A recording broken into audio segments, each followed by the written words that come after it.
నాలుక మడతబెట్టి మాట్లాడటం ఎలా? ఊసర వెళ్ళి లెక్క మారిపోవుడు ఎట్లా?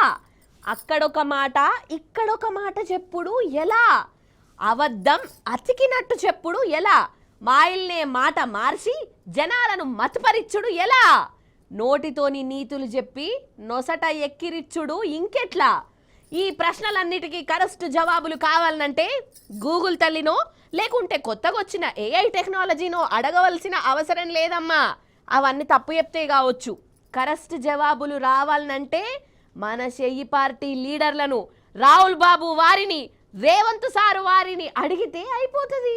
మంచిగా చెప్తారు ఎట్లా చెప్పాలనో. అయ్యో ఇవి నేనంటున్న మాటలు కావల్లా.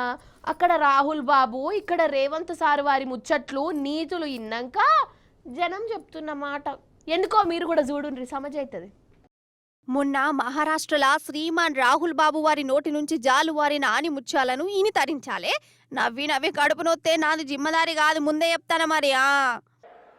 हमारे लिए ये इस देश का डीएनए है.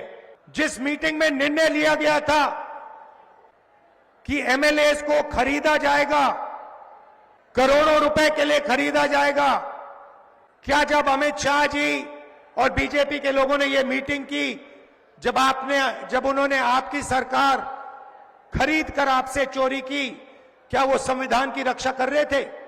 इसमें कहां लिखा है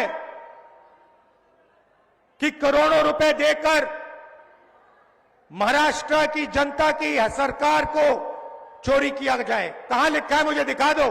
సారు వారేమంటుండంటే మహారాష్ట్ర ఈ బీజేపీ కోట్లకు కోట్ల రూపాయలు ఇచ్చి వేరే పార్టీ ఎమ్మెల్యేలను కొనుక్కున్నారు, గుంజుకున్నారు.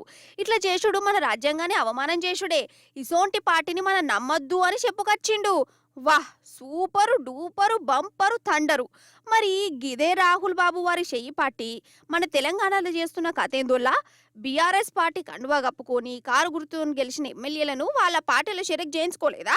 మరి వాళ్ళు కూడా కోట్ల రూపాయలు ఇచ్చిరన్నట్టే కదా రాహుల్ బాబు వారి సిద్ధాంతం ప్రకారం. ఈడా రేవంత్ సార్ వారు రాజ్యాంగాన్ని అవమానం చేసినట్టు కాదా? ఆగురి, ఇంకున్నది స్టోరీ, ఇంకో ముక్క గుడినాలే. धारावी की जमीन, महाराष्ट्र के गरीब लोगों की जमीन, 1 लाख करोड़ रुपए की जमीन नरेंद्र मोदी अपने मित्र गौतम अदानी को देना चाहते थे. इसीलिए महाराष्ट्र की सरकार आपके हाथों से चोरी की गई है. అర్థమైందా? ఏమంటాండంటే మహారాష్ట్రను అదానికి అప్పనంగా ఇచ్చేస్తున్నట్ట బీజేపీ సర్కారోళ్ళు. బొంబాయిలున్న ధారావి ఏరియాలో అక్కడున్న గరీబోలను ఎల్లగొట్టి ఆ జాగనంతా లక్షల కోట్ల రూపాయలకు అదాని చేతిలో పెడుతున్నట. ఇది అన్యాయం, అక్రమం, దుర్మార్గం. అదాని కోసమే ఈ ప్రభుత్వం పనిచేస్తుంది అని అంటుండు. ఓకే, మంచిగానే చెప్పిండు, కరెక్టే మాట్లాడిండు అనుకుందాం. మరి మనకాడ నడుస్తున్న కథేంది సార్? మూసీ పేరుతో గరీబోల్ ఇండ్లను బుల్డోజర్లతో గూలగొట్టలేదా? నల్గొండ జిల్లా రామన్నపేటలా ఇదే అదానికి సిమెంటు కంపెనీలు పెట్టుకోమని మన రేవంత్ సారు బల్లిమీటికి భూములు జాగలు అప్పచెప్తలేడా? ఓ దిక్కు రైతులు ఈ అదాని కంపెనీ అద్దే అద్దు అంటున్నా అదానికే ఇత్తా అని భూమి పూజ కూడా చేయలేదా? అంటే రాహుల్ బాబు అటు మీది బాజుకు పోతేనేమో అదానిని పొట్టు తిడతాడు, దొంగ, దేశాన్ని దోసుకునేటోడని చెప్పుకొస్తాడు. మన తెలంగాణనేమో షేయిపాటి ముఖ్యమంత్రి రేవంత్ సారు గదే అదానికి భూములు జాగలు ఖుషిగా అప్పచెప్తాడు. మరి గిదేం నియతి, గివ్వేం నీతి ముచ్చట్లు అంటే చూడు, జనాలకు ఎంత పెద్ద పువ్వులు పెడతారు అసలు ఇల్లు.